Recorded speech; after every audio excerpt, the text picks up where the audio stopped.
7. A good name is better than precious ointment, and the day of death than the day of birth. It is better to go to the house of mourning than to go to the house of feasting. For this is the end of all mankind, and the living will lay it to heart. Sorrow is better than laughter, for by sadness of face the heart is made glad.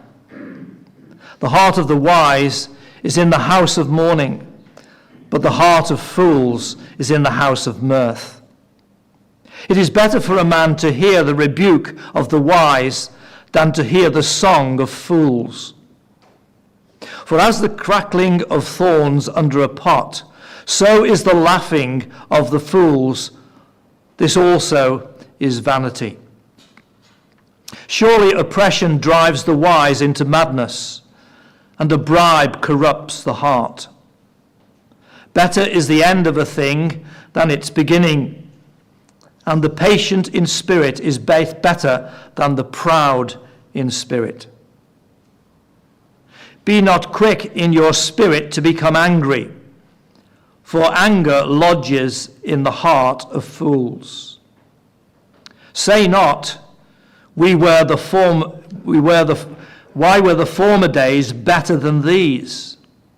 For it is not from wisdom that you ask this. Wisdom is good with an inheritance, an advantage to those who see the sun. For the protection of wisdom is like the protection of money, and the advantage of knowledge is that wisdom preserves the life of him who has it. Consider the work of God. Who can make straight what he has made crooked?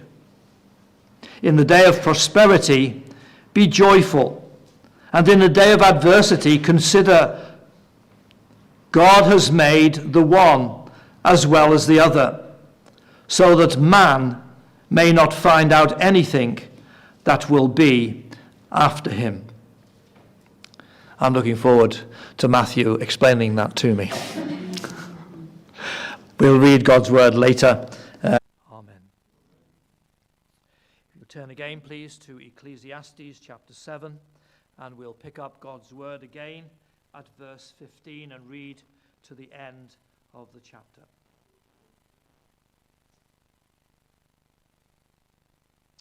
So, Ecclesiastes 7, verse 15. In my vain life, I have seen everything. There is a righteous man who perishes in his righteousness, and there is a wicked man who prolongs his life in his evil doing.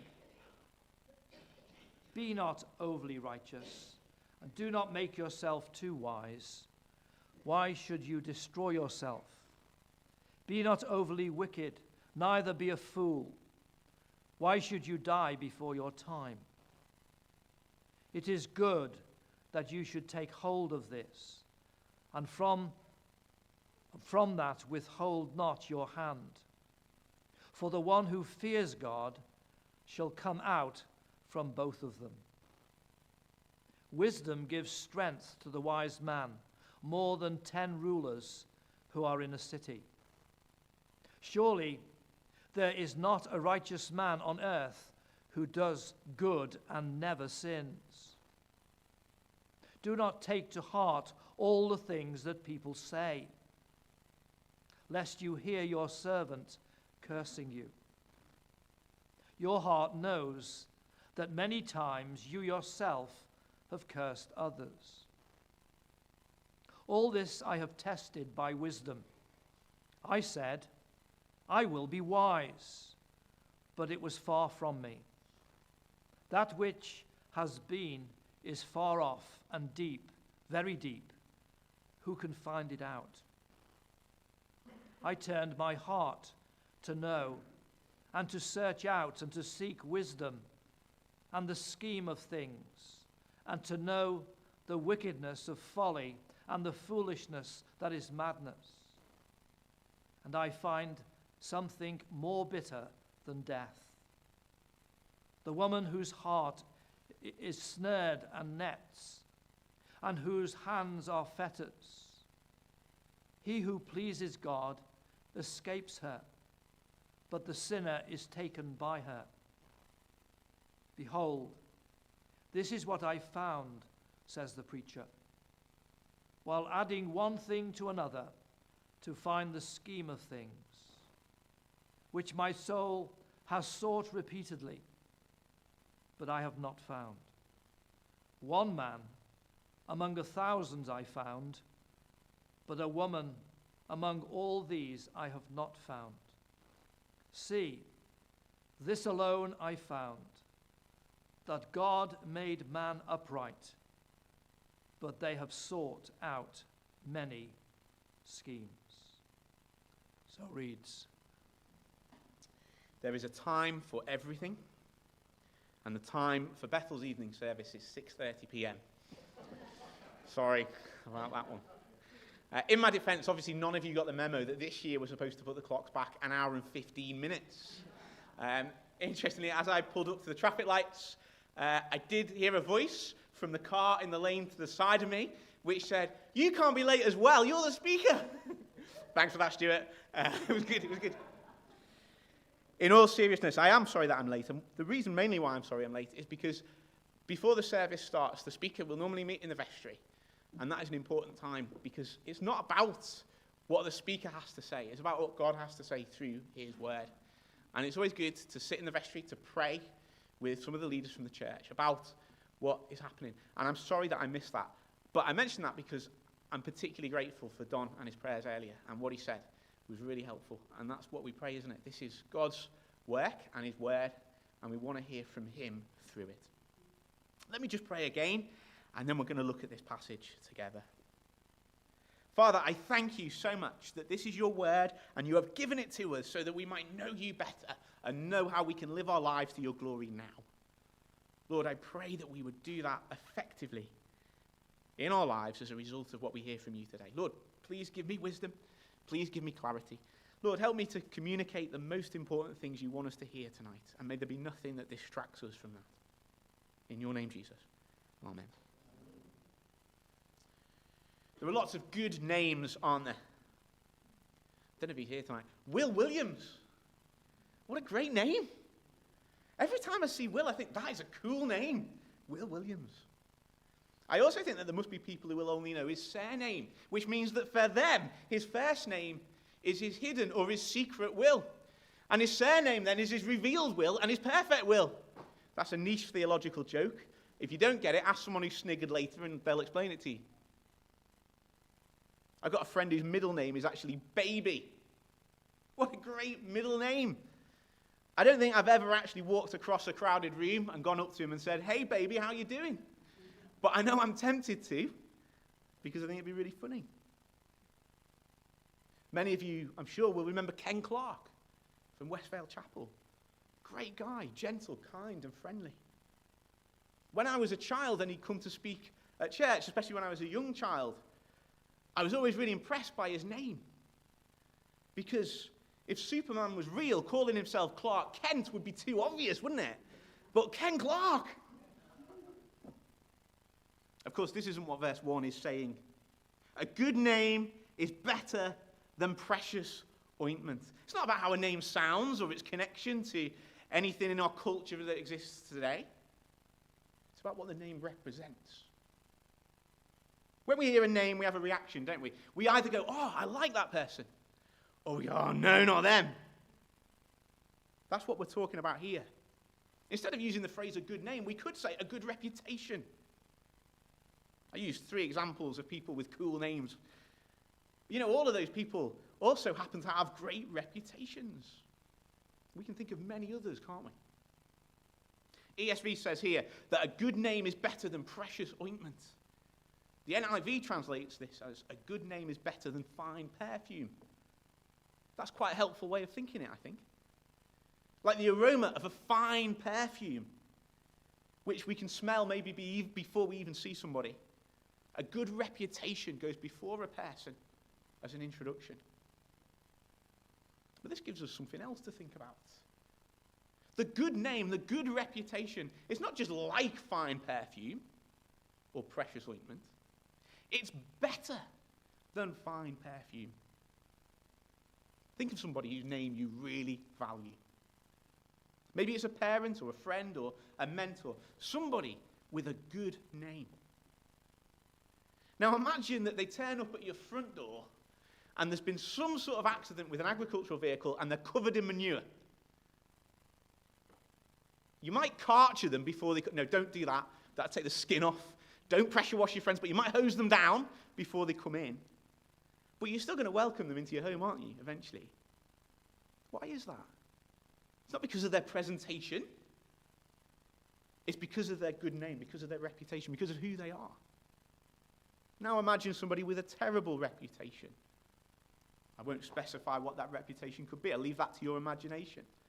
But imagine somebody with a horrible name, a terrible reputation, and they turn up at your door with the finest perfume and the sharpest suit, but their terrible name and reputation. That perfume isn't really going to make you any more receptive to them, is it? What's the application? Your reputation matters. Don't neglect it. Aim to be the sort of person who, when people hear your name, it's like the room is filled with the aroma of fine perfume. How do we do that? Well, we're going to see some answers as we go through this passage. But for now, just note that the answer is not by improving the outward appearance. You see, the perfume or the fine ointment, that's an external thing. If you have a job interview or you're meeting somebody that you want to make an impression on, you might go out and get the best aftershave that you can find because you want to walk into that room and make sure that people are pleased to be around you. The teacher is saying that a good reputation is better than that. So if you have a bad name, what's needed isn't a bit of Old Spice, splash of that and some whiter teeth and a cool smile. That's not going to cut it. Real change, internal change, a changed heart is necessary. Verse 1 doesn't finish there. Let's read the full verse. A good name is better than precious ointment, and the day of death than the day of birth. Well, that got serious quickly, didn't it? What's the connection between these two things? You know, one day we will die, won't we? And no amount of fine, precious ointment is going to preserve us for very long. But you know, after our corpses have turned to nothing, our reputation, our good name may persist. This theme of death being somehow good is something that we will see a few times in Ecclesiastes. And in this chapter specifically, it comes up quite a lot. Why is that? I think that in this chapter, there are a couple of things for us to consider in response to that question. So firstly, let's carry on reading down to verse 4. Good name is better than precious ointment, and the day of death than the day of birth. It is better to go to the house of mourning than to go to the house of feasting. For this is the end of all mankind, and the living will lay it to heart. Sorrow is better than laughter, for by sadness of the faiths, the heart is made glad. The heart of the wise is in the house of mourning, but the heart of fools is in the house of mirth. Why is the day of death better than the day of birth? Well, one of the reasons that the writer gives here is because there is a seriousness and a sobriety that comes with death. In this sense, the teacher is talking not about those who die, but those who survive and outlive the person who has died. So we see in verse 2, it is better to go to the house of mourning than to go to the house of feasting. And then in verse 3, that sorrow is better than laughing. And in verse 4, the heart of the wise is in the house of mourning. Do you see how this seems to be talking about those who witness death rather than those who experience it? But why is this? Why does the teacher say that it is good to witness death? Because that isn't what we tend to think, is it? Well, because verse 2 says, this is the end of all mankind, and the living will take it to heart. And verse 3 says, for by sadness of the face, the heart is made glad. In other words, when faced with the reality of our own mortality, we see clearly what our lives count for. And in the face of great sadness, we can find genuine gladness in our hearts. Of course, in our culture today, we often want to ignore death and sanitize it, to move past it as quickly as possible. We pretend that it doesn't happen, and then just block out our emotions that come with grief. There was a story in the news in the last couple of weeks, and very sad, about a celebrity who had committed suicide. I think it was last week I saw this. And he had left a video as a suicide note. Now, it's a tragic situation. I'm not here to comment on that. The reason I bring it up, though, is because in the video that he had left, the man is quite matter of fact about what he is about to do. But at one point, he becomes quite animated. And he instructs the viewers, don't be sad. Do not be sad. But with respect to that man, he is wrong. This tells us in this passage that the sadness we feel in grief, while it may be unpleasant and even disturbing, should be inevitable. And ultimately, though painful, it can be for our good. It reminds us that we too will one day die. That this is the end of all mankind. We might like to live in ignorance of that fact. That will do us no good. Sometimes it can feel like we want to rush grief. At funerals, there isn't often long between the curtains closing at the crematorium and the buffet opening back somewhere else. Now, I'm not suggesting that we do things differently, especially at a Christian funeral.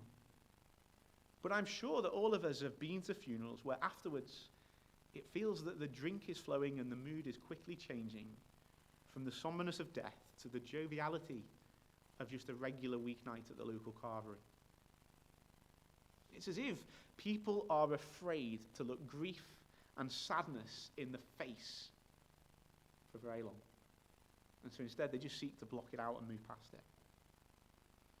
Yet we read here that in sadness of the face, the heart is made glad. How can that be? How can a sad face result in a glad heart? The celebrity who said, don't be sad before ending his life, gave no reason not to be sad. I was sad, and I didn't even know who this guy was until I saw it on the news. It's a tragedy. It's upsetting. Do you realize that Jesus says something that sounds very similar to don't be sad when talking about death? But wonderfully, he went on to give a reason why we shouldn't be sad. Why we shouldn't be disturbed by the death of those who follow Jesus. In John 14, Jesus says, let not your heart be troubled. You believe in God. Believe also in me. In my Father's house are many mansions. If it were not so, I would have told you.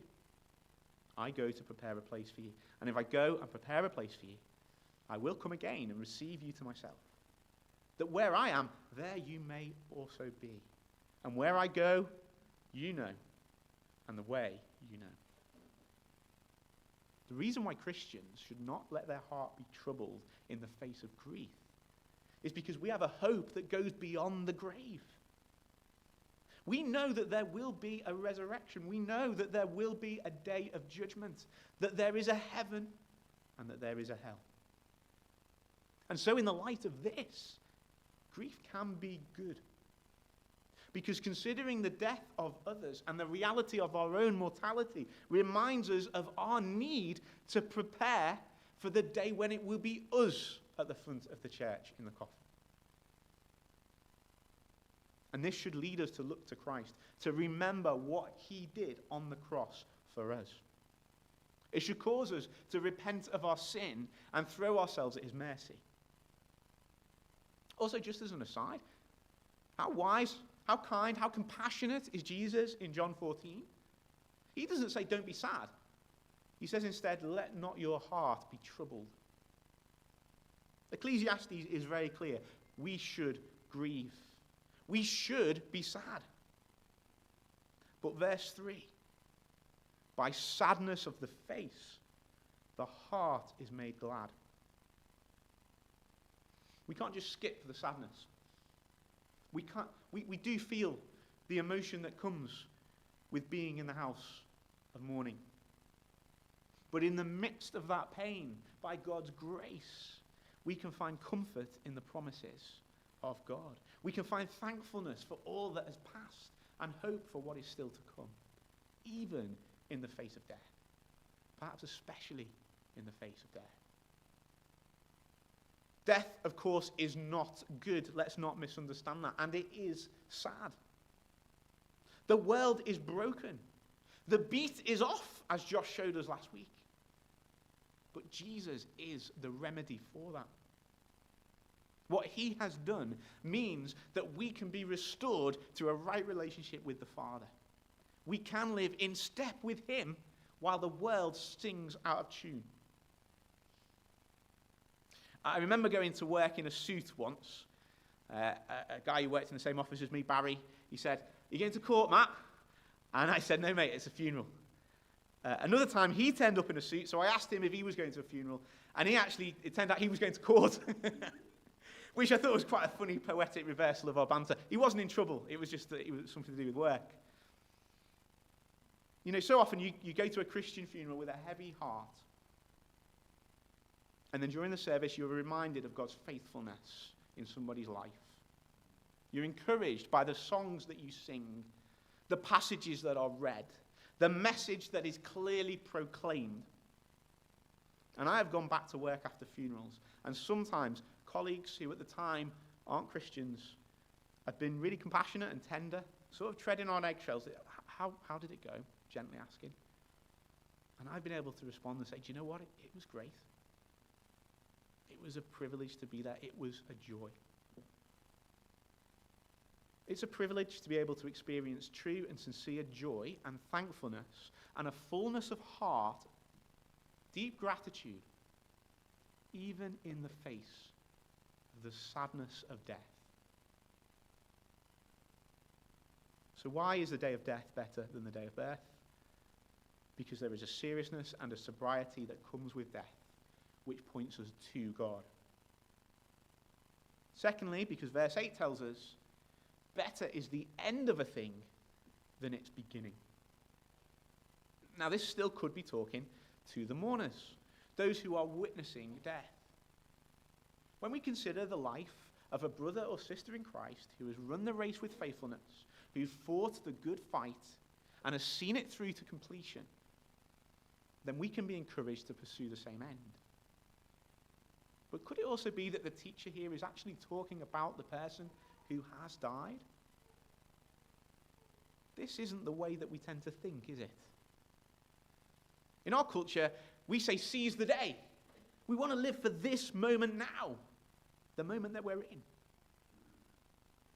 We fear that we might have less to look forward to in the future than we have to look back on in the past. It's tempting to think that it's better to look forward to next year's holiday than look back at last year's, isn't it? I don't know about you, but I love the feeling at the start of a holiday when you have all of this free time ahead of you. And then as you get towards the end, you start to see the inevitable return to the office.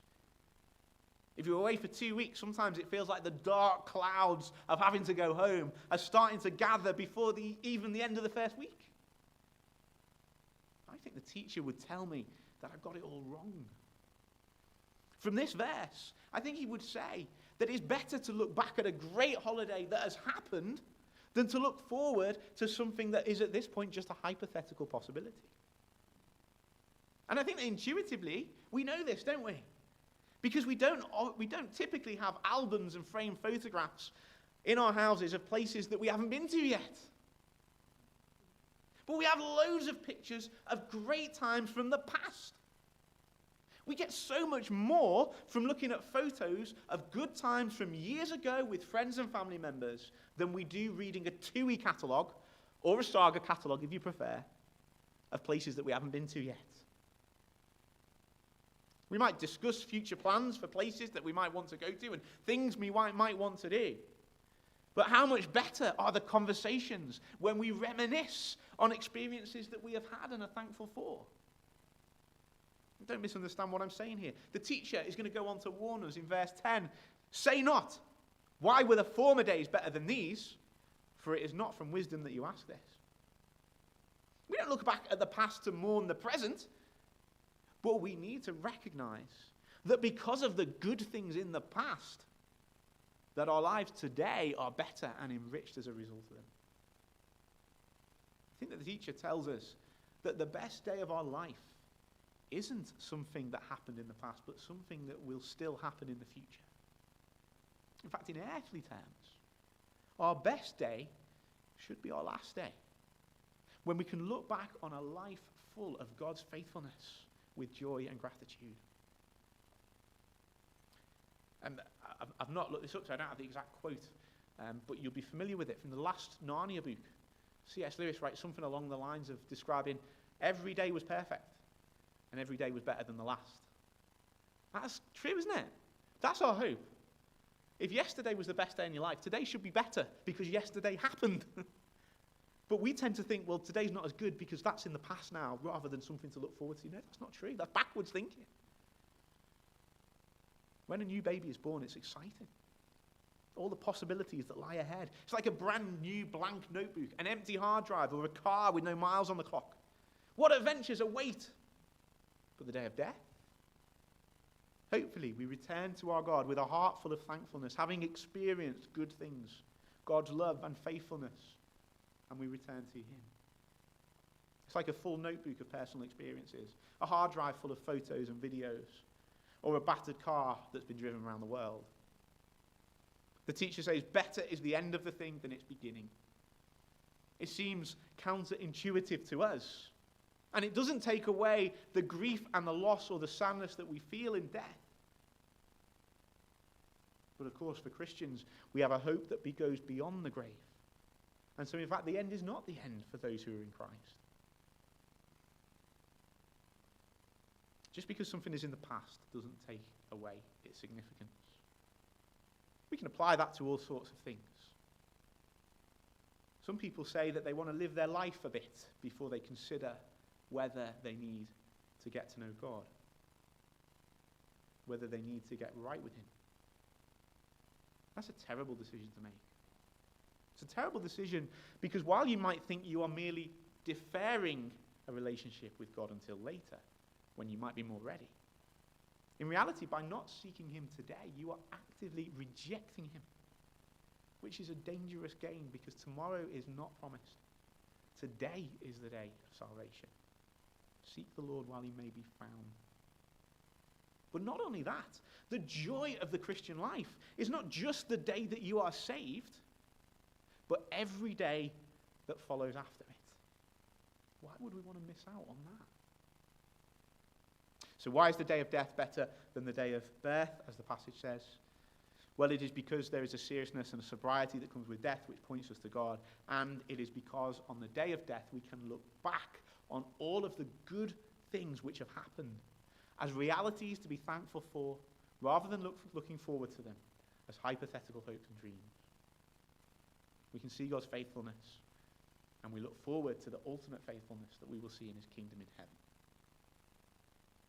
We've already, in looking at this, looked at verses 3 and 4, but let's consider this section of verse 3 that we didn't. Sorrow is better than laughter. Perhaps this is why upbeat pop songs tend to be one-hit wonders that come and go, but blues songs and laments sort of stick around a bit longer. But we need to keep a balance here, don't we? The teacher isn't saying that joy is bad. Remember back to chapter 3? There's time for everything, right? In fact, in this very chapter, in verse 14, we read that in the day of prosperity, be joyful. So we're not being called here to mope around depressed all of the time.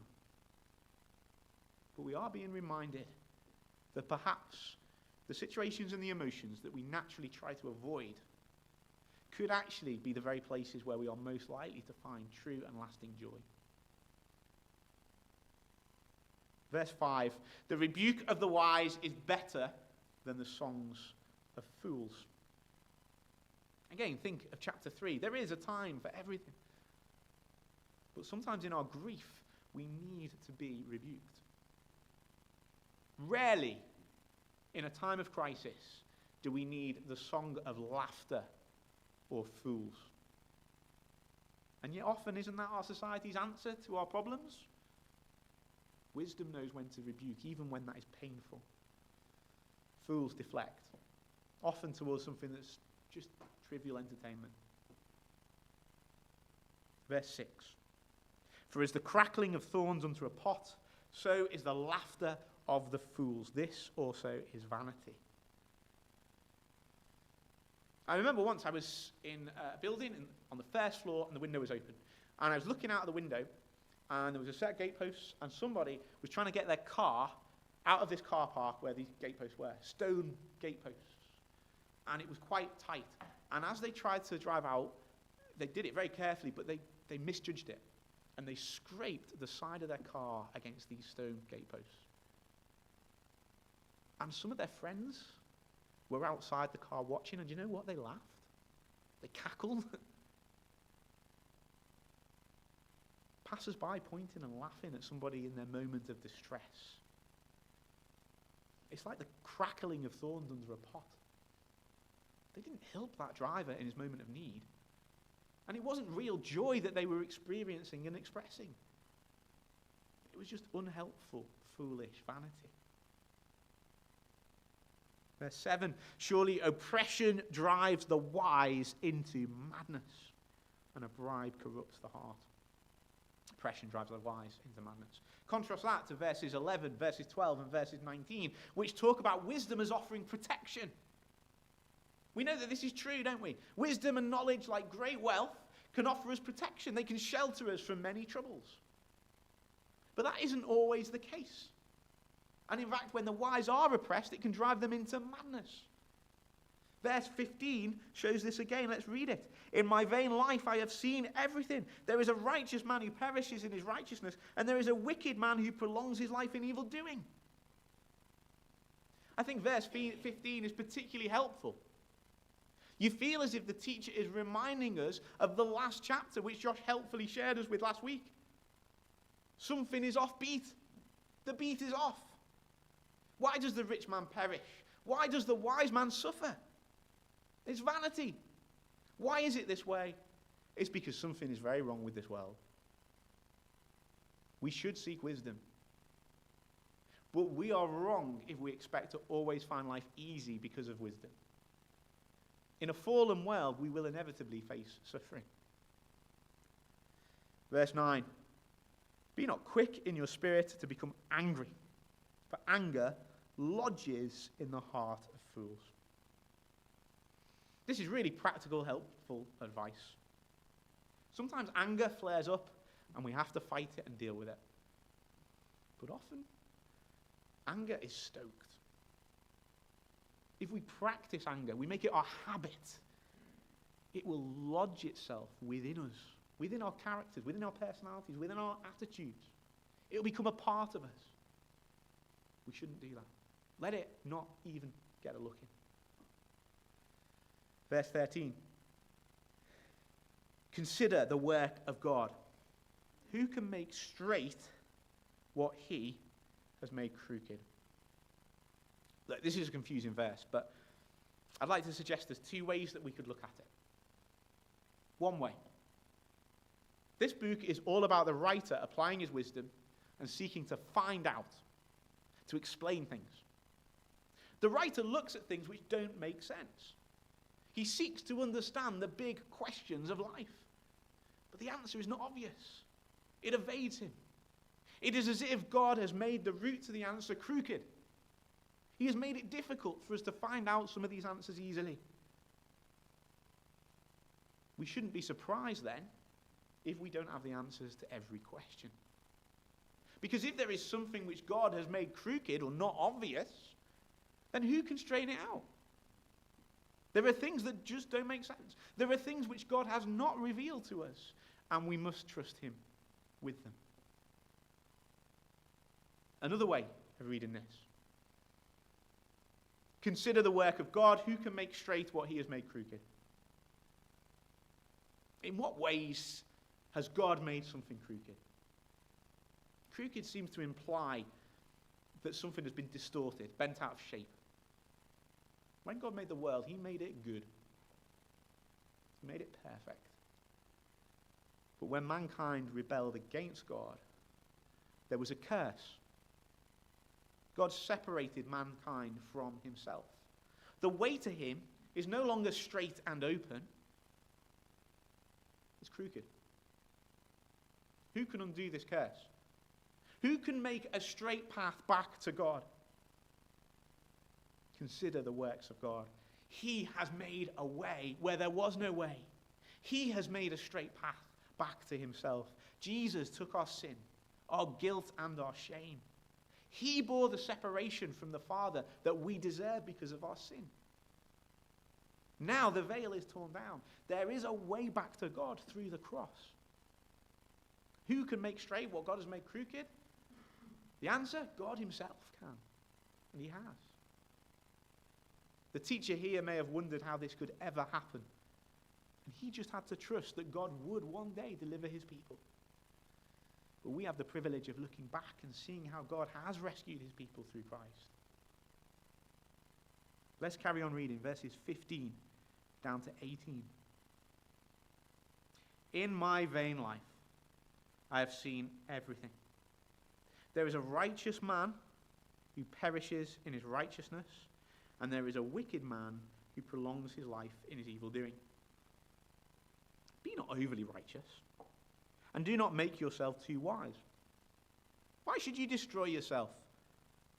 Be not overly wicked, neither be a fool. Why should you die before your time? It is good that you should take hold of this, and from that withhold not your hand. For the one who fears God shall come out from both of them. This sounds confusing at first, doesn't it? Tricky few verses. It could sound like the teacher is telling us, don't get too hung up about sin. That, of course, would be a massive contrast to the teachings of the rest of the Bible. Not least, of course, the teaching of Jesus, who tells us that we can't serve two masters. In James, we read that friendship with the world is enmity with God. We can't have our feet in both camps, as it were. Now, the Bible is a progressive revelation. That means that God reveals more of his plan and his message to humanity as the Bible goes on. And someone might argue that the teacher here doesn't have access to the full counsel of God and is doing the best that he can with what has been revealed to him up to this point. There is some truth to that. But I also think there's enough hints within the Old Testament to show us that its authors often had a far better understanding of who God is and what his standards are and his plan was than we give them credit. But what I am saying here is that I believe the Bible is consistent. It's possible to think that the teacher could be giving us a foolish argument to make us think, which we're supposed to read in its context, and then in the context of the rider, to understand the broader point. But I think actually it's more likely that this is being said here, actually intended to give us a valid point of something that we need to take seriously. And that is in fact consistent with the rest of the Bible. So what does this section mean? Well, let's have a look at it. What are the two categories that we have? On the one side, we have righteousness and wisdom as one category, and the alternative is wickedness and foolishness. Now, you'll notice that the writer doesn't commend wickedness. What he says is, do not be overly wicked, which is a restraint on wickedness rather than license for wickedness, isn't it? In verse 20, the writer acknowledges that nobody is completely righteous, that there is nobody who does good and never sins. We know this too, don't we? Now, sometimes in the light of that, we might think, well, you know what? We're not perfect anyway, so what's the harm in a little bit of sin? Well, notice that the teacher doesn't argue like that at all. He acknowledges our wickedness. He acknowledges our foolishness and our sin. And he recognizes that these things are part of our fallen nature. By saying, do not be overly wicked, there is a sense that he is saying, look, I get it, we're all broken. We're all sinners. We have all fallen short. But don't use that as an excuse to be more wicked. Don't be any more wicked or foolish than you need to be. I think there's an element of that here. But I also don't think that's the full picture. Commentators point out that righteousness here doesn't just refer to sinlessness. It can also mean being right about something in the legal sense.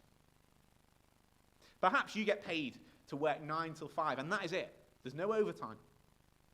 Imagine just before 5 o'clock, your boss comes in and asks if you could stay an extra 10 minutes because there's a delivery of a package coming and he's really got another appointment to go to. Could you stay for an extra 10 minutes to lock up? Well, you don't have to. You don't have any plans for that night, so you could do it. But your contract says that at 5 o'clock, you can leave. You're well within your rights to say no. You could righteously insist that I am leaving at 5 p.m., as I'm entitled to. Maybe it's the other way around. Maybe you're the boss, and an employee comes in late. It's within your power to dock their pay, or maybe even sack them on the spot. And you could do so quite righteously, couldn't you? The writer here is telling us not to be so overly righteous. Don't claim every right that you're entitled to. Don't be governed by legalism. Be gracious towards others. This is complicated, I know. But keep in mind, verse 20. We are all sinners. And verses 21 to 22. Let me read those. Verses 21 to 22. Do not take to heart all the things that people say, lest you hear your servant cursing you. Your heart knows that many times you yourself have cursed others. Do you see how we can put this all together? Verse 15. In my vain life I've seen everything. There's a righteous man who perishes in his righteousness. There is a wicked man who prolongs his life by evil doing. Why does the righteous man suffer and the fool prosper? It's vanity. Verse 20. None of us are righteous. So if we prosper, we do so in spite of our foolishness. Not because of our righteousness. We all at times benefit from this apparent injustice. So verses 21 to 22, don't take to heart the offenses people commit against you because you know that you're guilty of the same thing. Verses 16 to 18, don't apply righteousness harshly. There might well be a black and white answer, but you yourself have needed grace, and we should show that grace to others around us.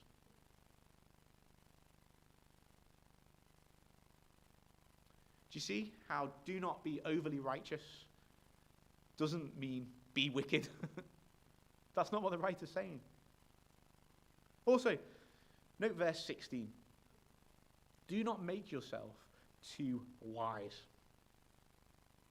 If you'll permit me to skip ahead to chapter 12 of Ecclesiastes, which has one of my favorite verses in the entire Bible. Students, this is a memory verse you're going to want to file away.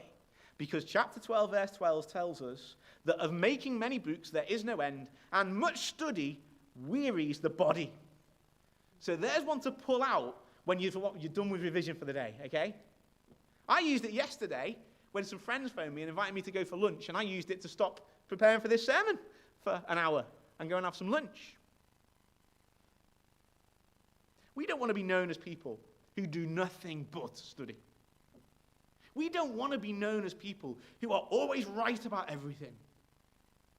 We want to live lives that experience God's goodness and share it with others. Not just in preaching and teaching, although that is important, but also in living, in everyday things. Many of you will know my dad. He's been the pastor at Croxteth Baptist Church for a long time now. You know, one of the things that has always amazed me about my dad, and I'm glad he's not here in a way tonight, because then I'd have to say it while he's here. But one of the things that's always amazed me, and that I aspire to, but find hard to replicate myself. You know, if I'm working on something, I generally don't want to be interrupted. If I'm studying, I don't usually want distractions unless I'm seeking them out. But when I was a child, rather than lock himself away somewhere, my dad would often sit in a chair in the lounge with his Bible and his notebook, and he'd do his sermon prep while I was playing in the living room on the floor.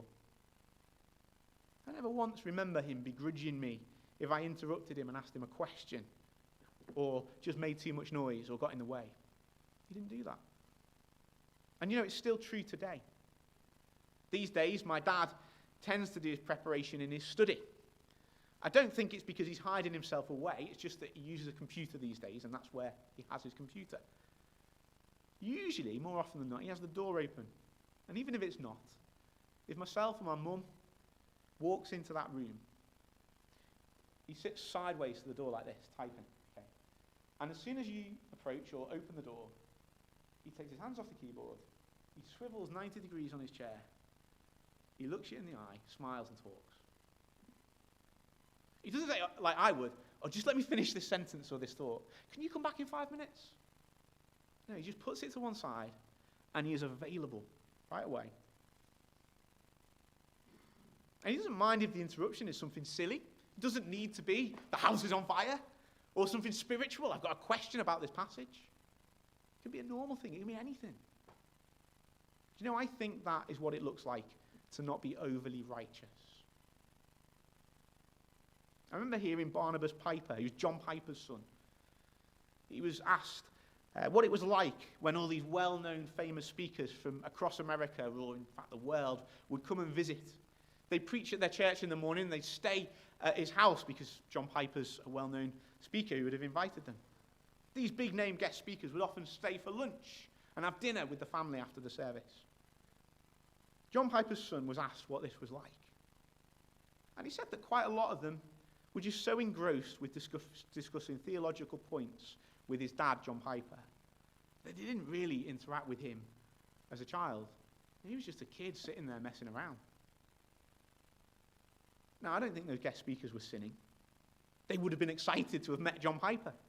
They wanted to discuss points of theology with him. But did they miss an opportunity by being overly righteous? Growing up in church, there didn't seem to be many people my own age around. And because my dad was the pastor, I went to a lot of meetings where children wouldn't normally be expected to go to. A lot of them were just above my head. Do you know, one of my favourite people in the world, and I'm sure some of you will remember him, was Cyril Garner from Ebenezer Chapel. Do you remember Cyril? What a guy. Without fail, any time Cyril saw me, he'd come and greet me, enthusiastically. He'd address me by name. He'd take an interest in whatever it is I had to say, whatever nonsense it was, as it often is from children. He'd make eye contact. He'd give me his time. He'd pull a chocolate bar out of his jacket pocket and give it to me. And I knew that I was welcome and I was loved. The memory that really sticks with me is being at a meeting in somebody's house. All the adults are sitting on chairs around this outside of the room. And there, Cyril, wearing his suit, is on the floor with me in the middle of the room, pushing around Matchbox cars. I don't know if it was a prayer meeting or a squash, a homebrew, a serious business meeting. I don't know. I've no idea. I was a kid. For all I know, there could have been people there tut-tut-tutting in the background. Look at him, sitting on the floor with a child. How foolish. To many people's eyes, he probably would have looked more righteous and refined, reverent, sitting on a chair, ignoring the child in the room. But I cannot emphasize enough how much of an impact that had on me as a child, and actually still does today. I think sometimes we can be so concerned to be seen to be righteous, to be seen to be doing the right thing, the right respectable thing, that we miss the opportunities to live out our lives for God's glory. One of the drawbacks of living in a mass media world is that often we have role models who we never meet. We only ever read their books or see them on screens. They can be presented as these righteous, stern, immovable, godly men and women. But we don't get the privilege of seeing how they interact with their friends and family members. I mentioned John Piper before. He's a great preacher with his trademark jacket and his glasses. But I understand that he has a well-known love for a particular ice cream parlor in America, and is regularly well known for organizing meetings when he goes to a conference where in the breaks he scurries off to the ice cream parlor with a mate or someone he's just met to have ice cream and talk to them. Doesn't that just make him more human? I've got a friend who's the director of an international missionary organization. He's a godly, serious guy. He's been a massive encouragement to me over the years. And you know, I was at a conference a year ago where there's 1,000 people there, and as soon as the evening session finished at the end of the day, I had a text from this guy with one word. McDonald's, ? And we went to McDonald's, and we sat there with our McFlurries, and we talked. And actually what was interesting and great is by the end of the night, by like midnight, 1 o'clock in the morning, there was a gang of Christians in this McDonald's, all talking to one another, encouraging one another. It was so good, we did the same the next night, and Josh Keeley was there the next night as well. It was brilliant. McDonald's didn't know what had hit him. This was not their usual midnight crowd. Martin Lloyd-Jones, born in 1899 and died in 1981. I don't know about you, but my mental image of him is that he was like a Victorian gentleman headmaster type character. Prim, proper, serious, somber.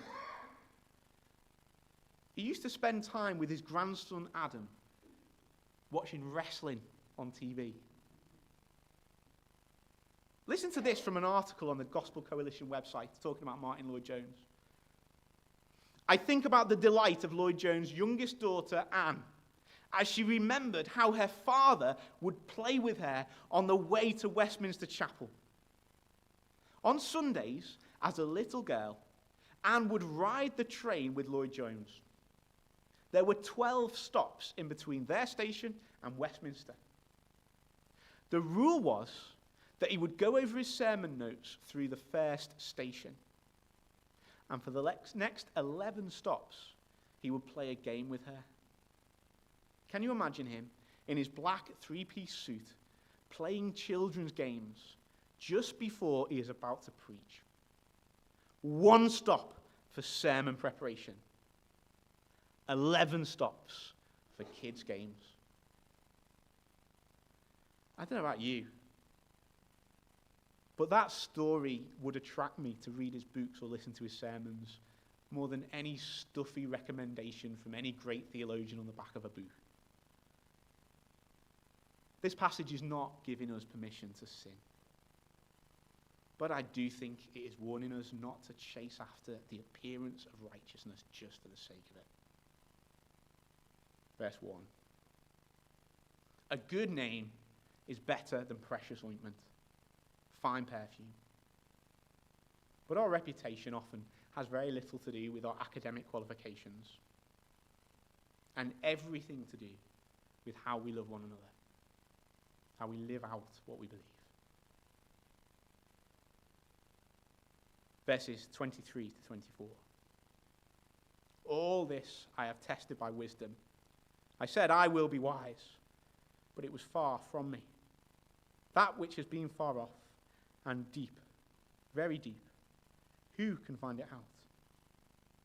In all his attempts to test these things by wisdom, the teacher found it to be very far off, deep, beyond finding out. Verse 25, I turn my heart to know and to search out and to seek wisdom and the scheme of things, and to know the wickedness of folly and the foolishness that is madness. The writer has turned his heart to know and to search out and seek wisdom and the scheme of things, and to know the wickedness of folly and the foolishness that is madness. Now, I don't personally get the impression here that the author is saying in this place, I tried wisdom, that didn't work, so I tried foolishness and madness. I get the impression from this verse that the teacher is using his wisdom to look into, to try to account for the foolishness and madness that he sees. Perhaps he's trying to make sense of his own foolishness and madness that he's found in his own heart. Verses 25 to 26. I turn my heart to know and to search out and to seek wisdom and the scheme of things, and to know the wickedness of folly and the foolishness that is madness. And I find something more bitter than death, the woman whose heart is snares and nets, whose hands are fetters. He who pleases God escapes her, but the sinner is taken in by her. Now, in this series, we've discussed whether or not the author of the book is Solomon. These verses don't spell out why this woman is a snare or why her heart is a trap and her hands are chains. But we can guess. And regardless of the authorship of Ecclesiastes, there does seem to be a direct parallel with Proverbs. So, for example, Proverbs 23, verses 27 to 28 says, prostitutes and immoral women are a deadly trap. They wait for you like robbers and cause many men to be unfaithful. Do you see how that seems to parallel to this verse here?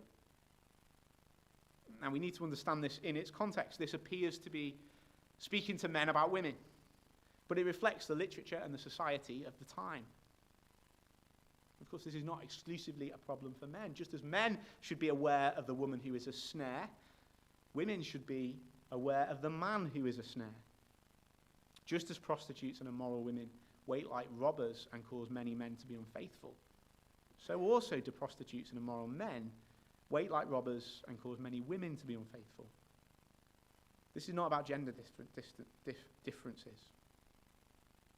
A modern-day reader might look at Proverbs 23:28 with outrage and ask, why is it that the prostitute seems to get the blame for causing the man to be unfaithful? Well, it's worth pointing out that here in Ecclesiastes 7:26, the passage tells us that the man who pleases God will escape her, but the sinner she will ensnare. The Bible is not excusing the immorality of the man here. It might be that a prostitute or immoral woman is actively pursuing an illicit relationship with this man, but it is clear that it is his sin which causes him to be ensnared.